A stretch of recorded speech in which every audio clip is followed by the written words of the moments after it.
everyone, I'm Megan here at the Ashland Public Library, and welcome to another Safari Science. As you can see, this week, all of our activities are themed around Australia. So Australia is an absolutely massive place in the Southern Hemisphere. It is actually not just a country. It's so big, it's an entire continent. So I have a map that I made for you. This is Australia. And this map shows the different types of environments or biomes that different animals would live in. So you can see the green along the coasts. Those are tropical rainforests. And then this yellow that's next in, that is the savanna, which are large grasslands. You have lots of different animals there. And then in the very center, that is a desert region that is also known as the Australian outback. And with all of those different types of biomes, environments, weather, with all sorts of different kinds of animals. And in fact, Australia has some of the most unique and different animals in the world.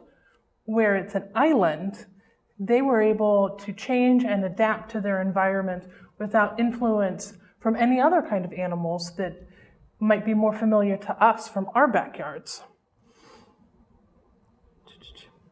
So, if an animal adapts, what do I mean by that? What's an adaptation? Adaptations are changes that animals make. It can be a physical change to their body, or it can be a change in how they behave or interact with other animals and their environment. And so to show you what I'm talking about, so here is an animal that you might know. This is a house mouse. So it's pretty common. You know, there's lots of mice that are around. And in Australia, they have a crest-tailed marsupial mouse. So you can see the difference in the tail. His ears are different. His head shape is different. And one of the biggest differences is where this says a marsupial mouse. So marsupials are animals that when they give birth, their babies stay in a little pouch. The most famous is probably a kangaroo. And in fact, Australia is home to 2/3 of the world's marsupial animals. The United States only has one marsupial, and that's the opossum. We call it a possum. But yeah, the opossum is the only North American marsupial. So what would be the point of having these changes or these adaptations? Well, it's to help them survive. So if they find themselves living in a desert, they will need to adapt. They'll need to adapt to that dry, arid, hot climate, and they'll need good ways to maintain their body temperature and good ways to keep and store any water, because everybody needs water. Some other adaptations might be the time of day that the animals come out. In the desert in particular, if it's noon, you're not going to see too many animals because it's just too hot. So they tend to come out at nighttime. Whereas if they are living in one of the milder regions, in the grasslands, in the savanna, or in these tropical rainforests, you might see them at different times of day. And then I have an activity to show you today that you can get when you pick up your Tails and Tales exploration pack. So there's all sorts of fun stuff in this little booklet, all about Australia. There's our friend the kangaroo. But I have a little game, and the instructions are in here. that I'm going to show you, and it can help show you why adaptations and why changes will help animals with their survival, help them find food or help them not be food. So in your exploration pack, when you pick it up in your Safari Science, you will have some tongs, a piece of bubble wrap, a sheet of green paper,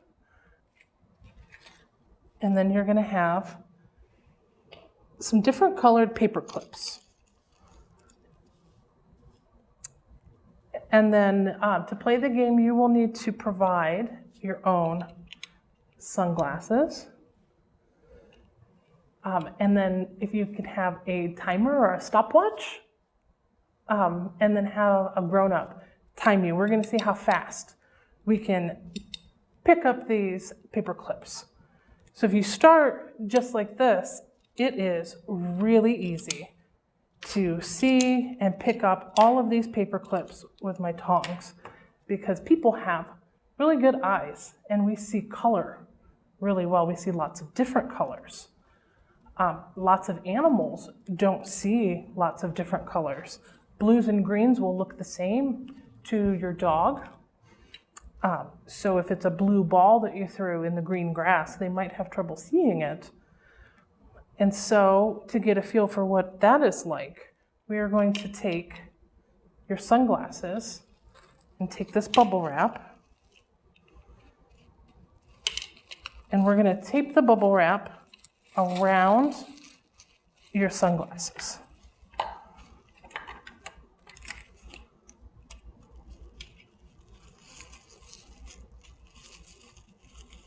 There we go. So, and then we'll put those on. How do I look? All right, and then you'll have your grown-up do the timer, and then you're going to try to pick up all of these paper clips, and it is quite hard. Some I can see really good, like this one is really dark, but I'm having a great deal of trouble. There's a bright one. Let me see, I'm going to get all of them that I can see. That's it. And one more. Well, all right. That is all the paper clips that I could see. And look at that. On my green paper, I had green paper clips left over.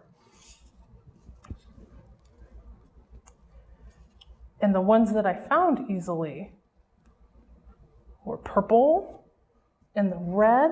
They really stood out on this paper. And I actually had a little bit of trouble with the yellow ones as well. So if you were an animal and you lived in a green, lush area, like the green tropical rainforest, or a really green grass plain, what color do you think it might be helpful to be? It's like green. That's why a lot of your lizards that you see that hide in the grass are green. Crickets and grasshoppers, they're all green to blend in with the grass. And then when you see animals that live in the grasslands or the savanna,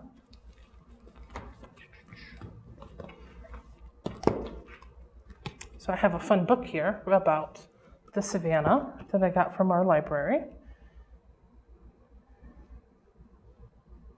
And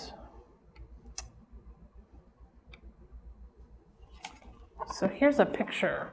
So there's some green, but there's a lot of brown too. Do you see what color the kangaroos are? Yeah, they're brown too, so that they can blend in. And then this isn't Australia, but in Africa, zebras' stripes will help them blend in with the very tall grasses. So yeah, I hope you all play this game. try timing and see who can do it the fastest, who can get the most. And if you are curious about Australia, we have lots of great books about Australia and the outback. This is a great one just in general. It's all about Australia, and there's stuff about the people and the places and the animals, all the different natural places. And if you're interested in the animals, this was a fun one. It's called Outback. And it has these really cool, let's see if this will,